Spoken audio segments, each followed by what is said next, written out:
hola, ¿cómo están todos? Damos comienzo a una nueva emisión de 30 años Zumba en 30 minutos. Este desafío que nos hemos propuesto en épocas de pandemia desde el área de comunicación de la Secretaría de Extensión Universitaria, acercándose precisamente el aniversario, un nuevo aniversario de la universidad, en este caso 30 años. Mi nombre es Federico, me acompaña como siempre Virginia Cobian desde su casa. ¿Cómo andas, Vir? Muy bien, Fede, muy contenta de continuar con esta propuesta tan importante, porque es rescatar la historia de una institución tan fundamental como es la UMPA, y como la historia de cualquier institución empieza mucho tiempo antes de la fecha inaugural. Entonces, ahora justamente Carlos Pérez Racetti nos va a contar cuál fue el proceso que llevó a que finalmente se pueda conseguir la firma necesaria, el documento que diga, bueno, son una universidad nacional. La cocina de toda esta cuestión, ¿no? Porque en definitiva los pormenores que llevaron a la nacionalización de la universidad es algo muy interesante y que relata de muy buena forma, lógico, porque estuvo ahí Carlos Pérez Racetti. Así que le damos la bienvenida a Carlos en esta segunda parte de UMPA 30 años en 30 minutos.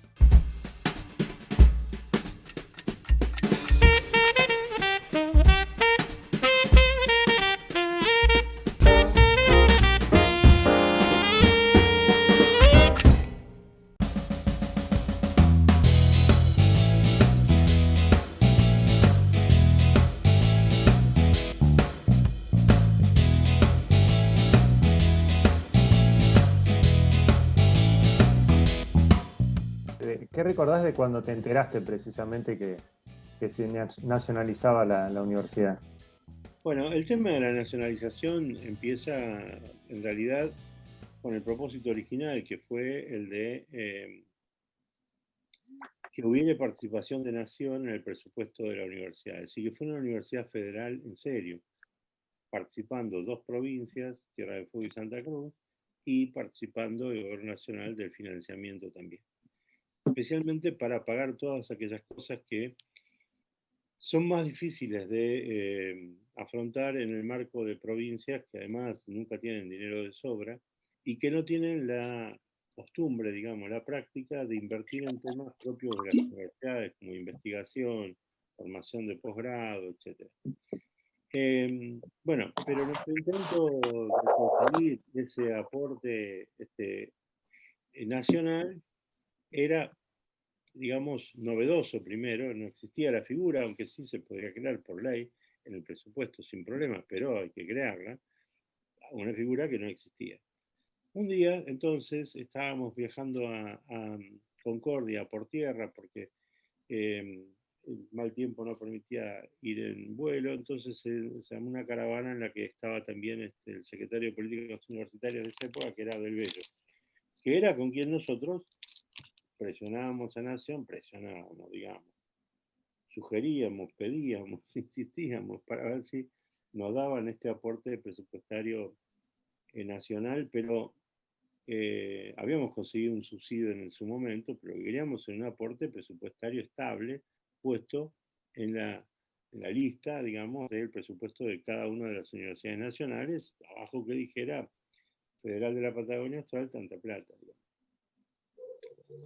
Bueno, ese día en una de las paradas para bueno, tomar un café, ir al baño y cargar nafta, Del Bello me dice, mira Carlos, no va a salir esto, porque es perro verde, porque no hay forma, yo no veo que nadie me dé bola tampoco. ¿Por qué no impulsamos la nacionalización de la universidad? Y ahora el caso de La Rioja. La Rioja era una universidad provincial creada en los años 70, es decir, que ya llevaba, estamos hablando del 92, 94, 93, perdón, en ese momento. Me dice, Menem, presidente en ese momento, está decidido a firmar la nacionalización de La Rioja. Yo puedo intentar de que colemos también a la UMPA en la movida y se nacionalicen los dos juntos. ¿Qué decís? Y digo, no, yo no puedo decidir eso, le digo, decir, tengo que consultarlo con la gente de la universidad, es decir, a ver qué piensan, porque la decisión de pasar a ser una universidad nacional implica también un montón de cambios. El que más iba a afectar a las personas de la universidad, por lo menos a los más jóvenes, era el de la jubilación. La jubilación de los docentes en Santa Cruz es una, y la de los docentes universitarios, especialmente en esa época, era muy otra. Ahora ha mejorado muchísimo y está bastante equiparada, si no equiparada, o incluso es mejor, especialmente para los investigadores, pero en esa época no era igual. Además de que te jubilabas con varios años más, ¿no? Bueno, y había otros cambios, es decir, que había que asumir. Entonces, había que discutirlo con los profes, los alumnos y los no docentes.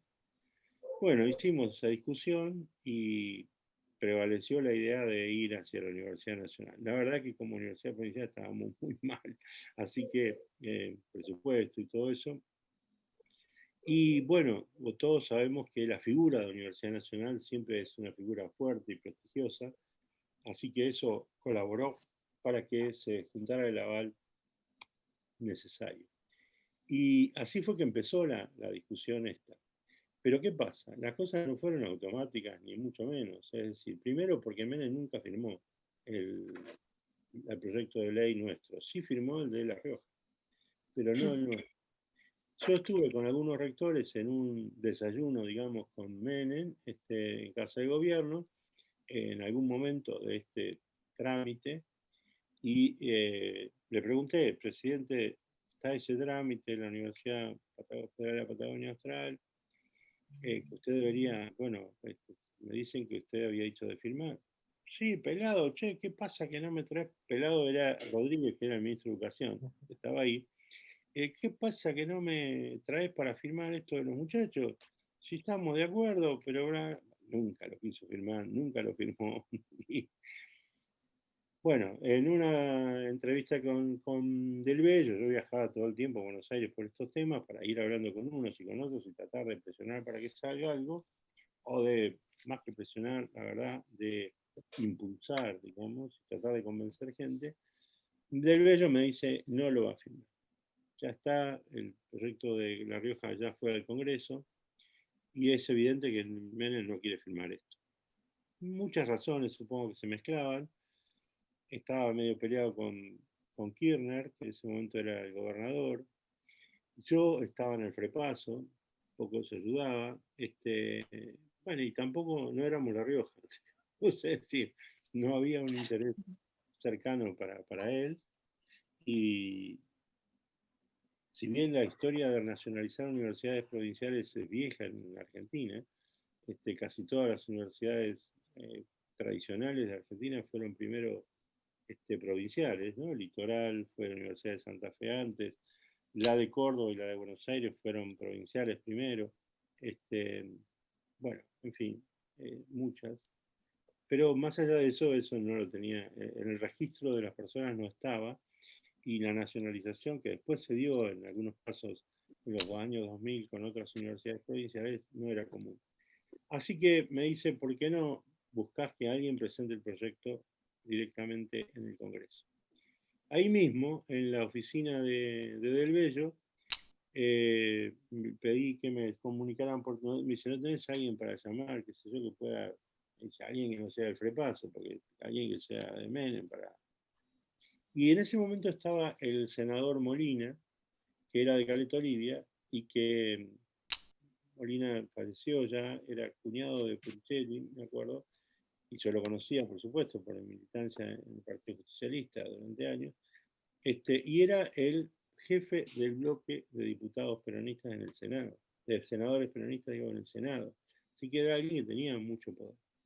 Así que pido que me lo llamen por teléfono, hablo con él, por supuesto que tuvo la mejor actitud, apenas le digo la idea, me dice, mandame ya el proyecto, pasáselo acá al Gato Cés. El Gato Cés es un amigo de toda la vida, cantante, poeta, digamos, trovador patagónico, trabajaba ahí con el senador, así que tenía yo el proyecto, porque lo tenía Del Bello, que nunca lo había firmado Menem, así como estaba con fundamentos y todo, lo habíamos hecho nosotros, se lo mandamos por fax. Y no sé si tardaron un mes y medio en aprobarlo, pero lo aprobaron así como quien dice en el año 94, de un día para otro. Rapidísimo. No, sí, claro, muy rápido. Además, políticamente, digamos, antes mencionaste que por cuestiones político-partidarias cajonearon el proyecto, en este caso no fue así, porque tampoco compartían. Las razones de Menem no eran las razones, es decir, en la provincia, la verdad es que los legisladores, tanto provinciales como nacionales, apoyaron mucho la creación de la universidad, ¿no? Es decir, Rafael Flores, de los que más peleó especialmente la nacionalización, ahí fue donde él fue clave para que se aprobara en la Cámara de Diputados, porque tardamos un mes y medio en el Senado y 2 años en la Cámara de Diputados, casi se cae el proyecto. Se aprobó el último día, ese día que votan un montón de cosas juntas, bueno, estaban ahí lo nuestro. Y después, encima de votarlo, Pierri, que era el presidente de la Cámara, dice que eso no se había votado, es un lío, bueno, pero sí se votó.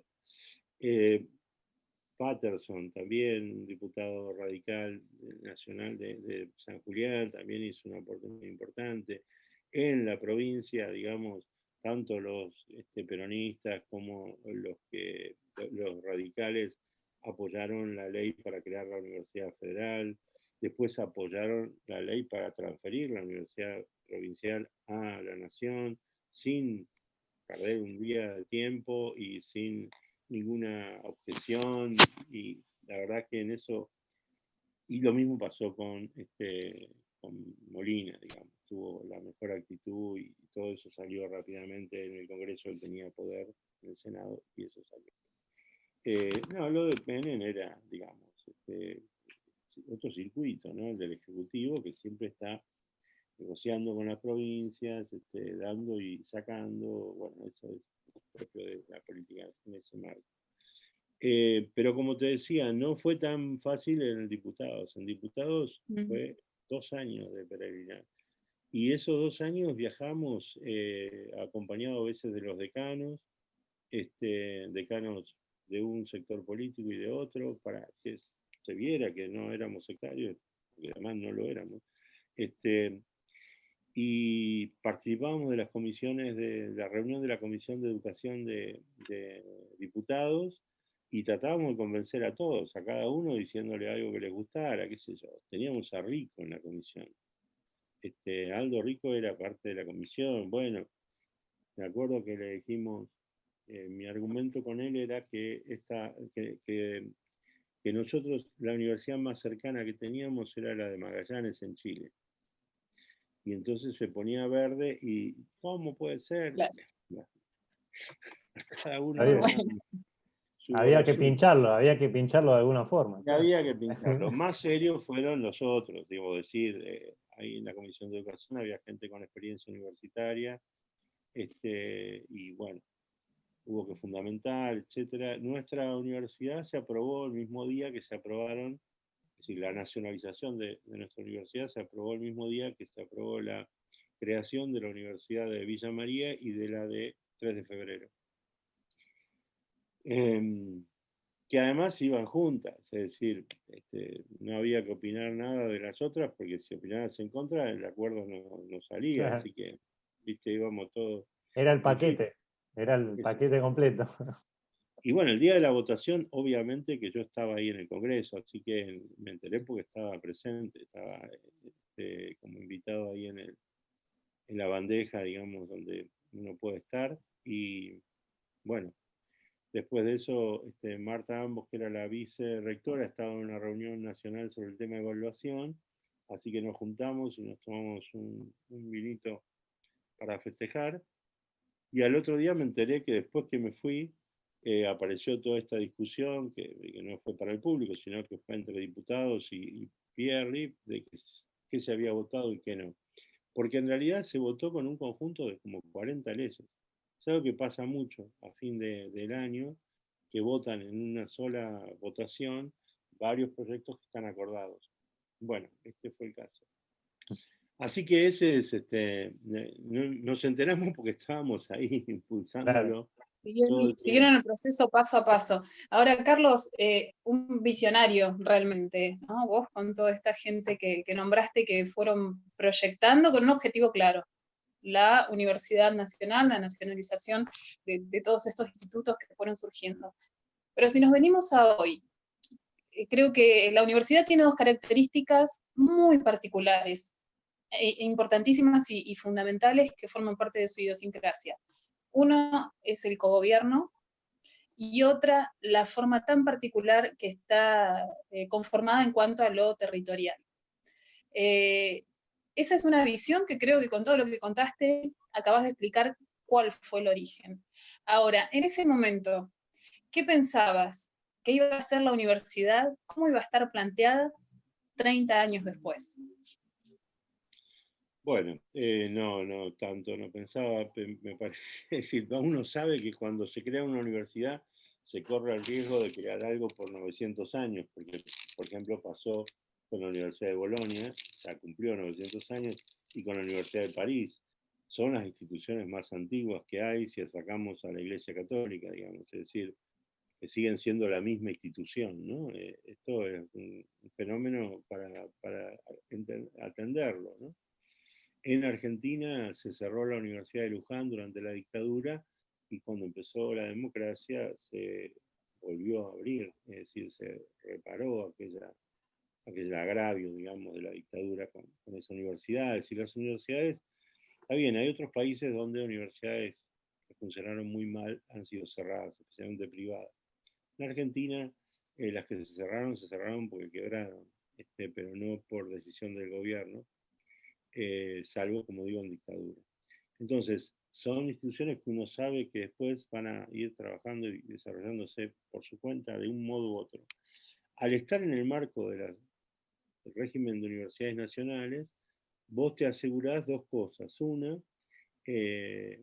un financiamiento que hay mejores épocas y peores, hay mejores gobiernos para la universidad y peores gobiernos para la universidad, pero nunca digamos, cada vez que la amenaza de que la universidad perdiera, digamos, su financiamiento mínimo, se armó suficiente escándalo político como para que eso se revirtiera de entrada. Así que eso es una seguridad que tenés, es decir, la nación en democracia siempre supo que había que invertir en la universidad. Hubo gobiernos como el gobierno anterior que, bueno, no lo hizo con mucho entusiasmo y no se desarrollaron muchas cosas, pero no lo cerró, no se cortó financiamiento, etc. ¿no? Cuando lo quiso hacer de la Rúa, se fue un ministro en protesta y se tuvieron que echar a López Murphy de ministro, digamos que no es fácil hacerlo. Eso es una garantía. Después, una garantía también de niveles de autonomía necesarios para poder hacer un desarrollo con continuidad. Eso te lo da el gobierno, te lo da la autarquía y te lo da la autonomía que después del 94 establece la Constitución Nacional. Y eso son garantías también institucionales que hacen pensar, bueno, vamos a tener un buen desarrollo con esta universidad. Pero cuando pensamos en la universidad, nosotros teníamos que diseñar una universidad. Para diseñarla teníamos dos elementos. Por un lado, no era una universidad que se fuera a crear de la nada. Si no es como las universidades que se crearon en los 2000, en el conurbano o la Tierra del Fuego, etc. O las universidades que se crearon en los 90, cuando se creó la nuestra, pero que se crearon de la nada, digamos, ¿no? Es decir, sale una ley, entonces el Poder Ejecutivo busca a una persona, le dice, usted va a ser rector organizador, tome este presupuesto, ve a quién lo va a ayudar, arme un proyecto de universidad. Papel, lápiz y a dibujar. No, en el caso nuestro las cosas no eran así por varias razones. Primero porque había una cantidad de instituciones preexistentes que además de ser preexistentes, eran parte del proceso de creación de la universidad. Cuando llegamos a la creación de la Universidad Federal de la Patagonia Austral, el modelo provincial, llegamos con los representantes de las 5 instituciones de educación superior de la provincia de Santa Cruz. Es decir, ya teníamos un formato que estaba allí. Lo único que se modificó fue que en vez de haber 5 sedes, 2 en Río Gallegos, una en Turio, una en Caleta y una en San Julián, las 2 de Río Gallegos se fusionaron en una sola. No tenía sentido que hubiera 2, digamos. Antes uno era terciario, el otro era universitario. Ahora todo iba a ser universitario, tenía que ser una sola. No fue fácil tampoco, porque disolver 2 instituciones en una, de ninguno de los 2 lados todo el mundo estaba de acuerdo, digamos, a pesar de que estábamos en un modelo ya de universidad. Bien, entonces ese es un elemento con el que nosotros contábamos para empezar. Hay cosas que ya están dadas. Si bien modificamos muchas carreras, cerramos carreras que no se podían sostener porque no teníamos profesores, eso era una realidad, digamos, y también eso generó mucha resistencia. Creamos otras, más bien tratamos de no ser exagerados para crear, sino tratar de poder hacer seriamente cada una de las cosas nuevas que empezábamos a hacer. Pero bueno, ese era un factor. Y el otro factor era, a ver, veamos cómo les va a estas universidades que ya existen con un modelo regional. Comahue, con muchas sedes, en una región parecida a la nuestra, Patagonia de San Juan Bosco, con muchas sedes en una región muy parecida a la nuestra, por ejemplo. Y empezamos a estudiar los problemas que tenían esas universidades, que eran problemas importantes. Universidades organizadas por facultades, con las facultades distribuidas, por lo tanto, donde están distribuidas. En el caso de la Patagonia de San Juan Bosco no están muy distribuidas porque la mayor parte de las facultades están en Comodoro y había una sola que estaba con sede principal en Trelew, ¿no? Entonces, ¿cómo manejan, cómo gestionan el territorio las universidades que tienen una realidad parecida a la nuestra? Fue un tema de estudio. Y ahí decidimos que no íbamos a tener facultades, sino unidades académicas. ¿Cuál es la diferencia? No hay especialización disciplinar en cada sede. Entonces la sede puede crear, bueno, la universidad puede crear en cualquiera de sus sedes la carrera que necesite o desarrollar las investigaciones que necesite, aunque existan en otro lado. Porque que algo exista en Río Gallegos no quiere decir que resuelva los problemas de Caleta Olivia, digamos. Estamos 800 kilómetros y ni siquiera hay buenas comunicaciones. Bueno, salvo el colectivo de viajar toda la noche, pero digamos que no resuelve el problema. Yo no puedo hacer, un pibe no puede viajar todos los días a Caleta a estudiar algo si vive en Gallegos, y tampoco puede viajar todos los días de Caleta a Río Gallegos o a San Julián a estudiar una carrera. Entonces, lo que dijimos fue, las sedes no van a tener identificación disciplinar, van a ser unidades académicas, punto. Pueden tener las carreras que se decida que tengan, pueden tener los institutos, actualmente sería el nombre, de investigación que sea necesario en cada lugar. ¿Bien? Segundo, acuérdense que lo recordamos al principio, que en esa época apenas teníamos teléfono, es decir, no había otro modo de comunicación. El primer mail que yo tuve, dirección de email que yo tuve, lo tuve en el año 96, es decir, al año siguiente de haber dejado de ser rector, y todos lo teníamos que ir a consultar al mismo lugar, en el centro de investigaciones que estaba en la unidad académica de Río Gallegos. Era de esos del teléfono, ¿viste? Que hacía... Se conectaba al dial-up, ya no me acordaba ni cómo se llamaba. Y lo teníamos conectado con la UBA, viste, que nos lo facilitaba. Igual era buenísimo, pero una vez a la semana ibas ahí. Eso fue en el 96. Cuando creamos la universidad en el 90, se sabía que estaba la internet dando vueltas, pero todavía no era algo posible. Es decir, no era algo que estuviera a la mano. Por lo tanto, las comunicaciones eran complicadas.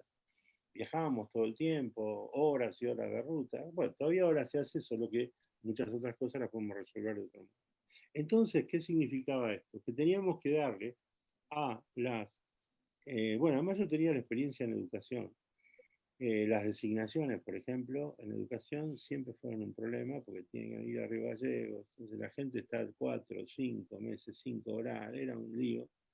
Durante mi gestión de subsecretario logramos resolverlo al final, pero siempre hay un delay tremendo en eso porque no se pueden tomar decisiones en cada lugar. Así que lo que pensamos también es que ¿sí?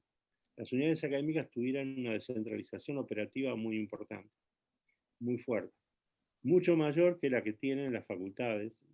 A ver, en cosas distintas de las que tienen por ahí las facultades tradicionales.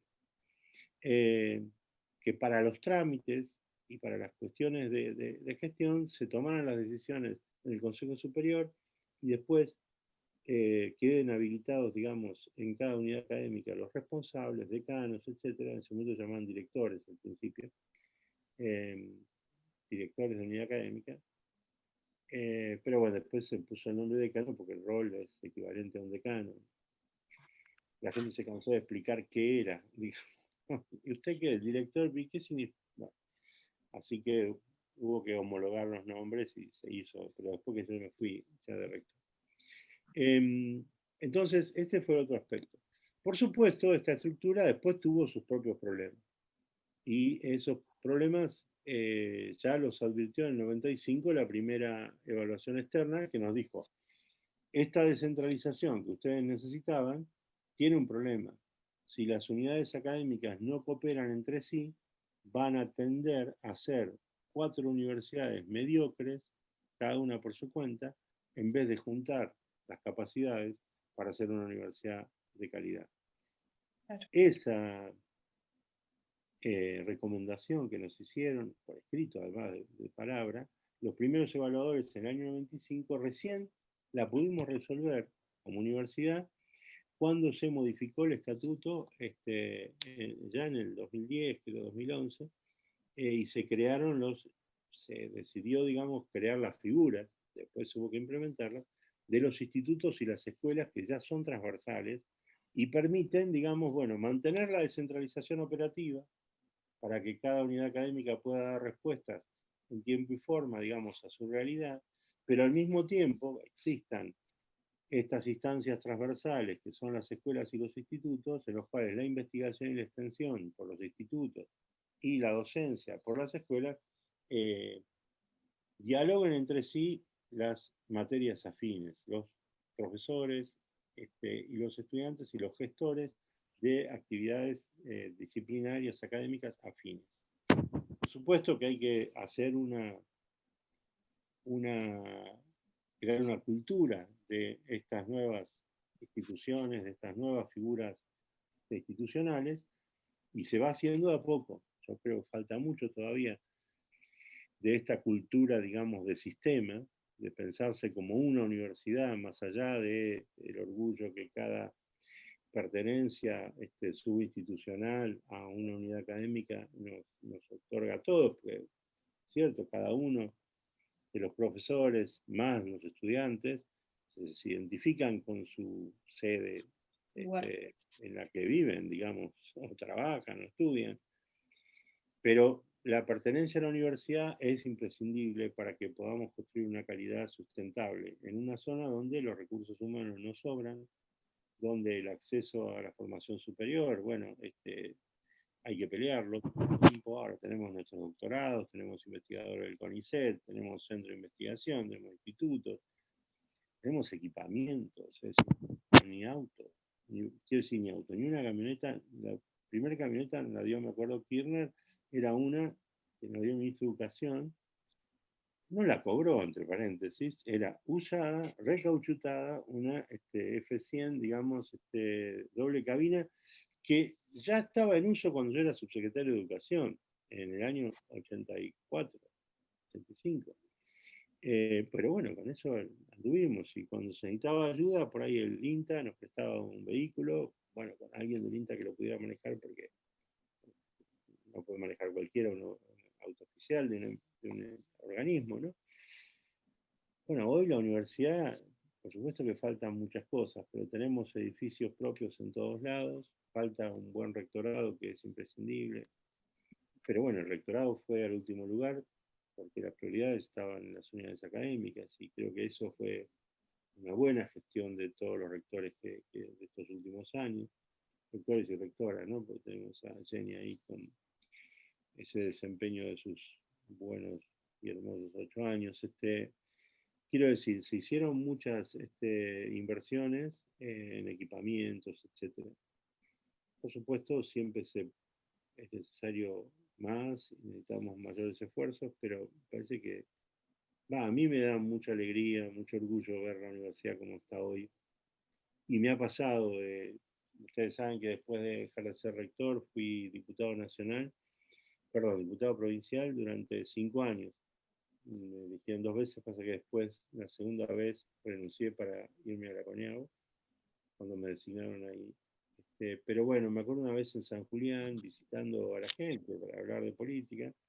Estábamos en un kiosco, hablando con la dueña del kiosco, y la señora decía, bueno, por suerte, ahora tenemos la universidad acá, así que mi hija este año empezó en la universidad y puede estudiar acá, y qué sé yo. La señora no sabía que yo había estado en la universidad, ni mucho menos, tampoco se lo dije.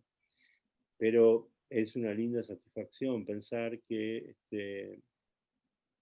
esa alegría de esta mujer, esto que ustedes decían, ¿no? Es decir, se puede dar porque hicimos un esfuerzo muchos, que como yo, muchos, bueno, vinieron de afuera, estudiaron en otro lugar y se apropiaron, digamos, de este territorio santacruceño y aquí se comprometieron con este proyecto de universidad. Otros que estudiamos en estas instituciones previas y ahí fuimos haciendo también nuestras primeras experiencias de docencia y después contribuimos a construir la universidad.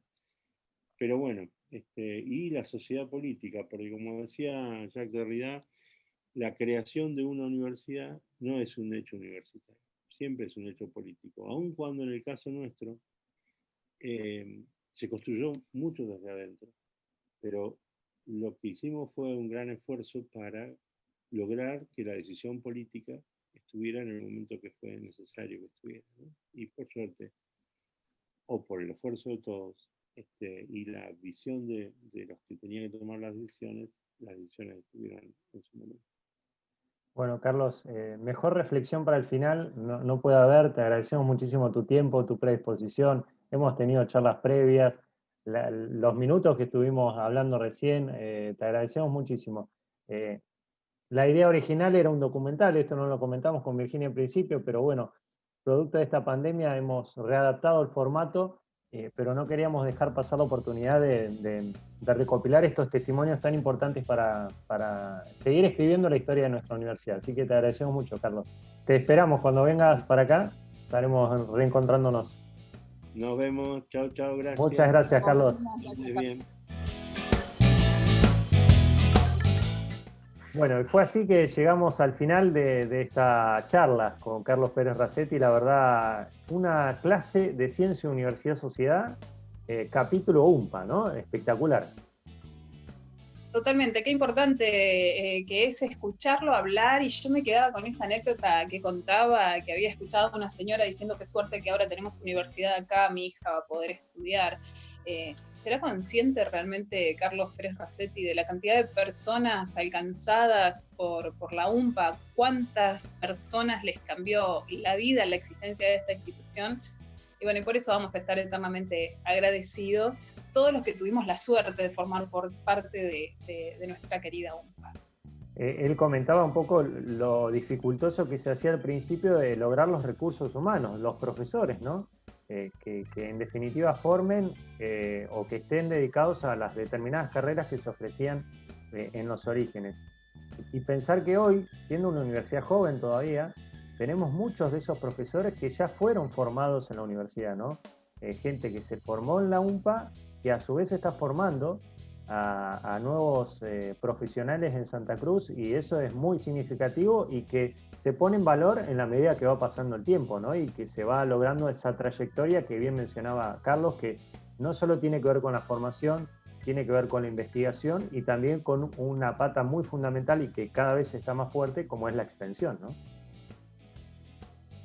Y un detalle que no es menor, solo una institución que está totalmente consolidada puede seguir adelante en una pandemia como la que estamos viviendo, de tener la organización, la base suficiente para poder continuar, ¿no? Más allá de que se continuaron haciendo reuniones de Consejo Superior, de las distintas áreas, se pudo continuar dictando clases, hubo muchos egresados, no solo de grado, sino también de posgrado, en este contexto de pandemia, y eso nos dice que el trabajo que se hizo durante todo este tiempo fue un trabajo bien hecho.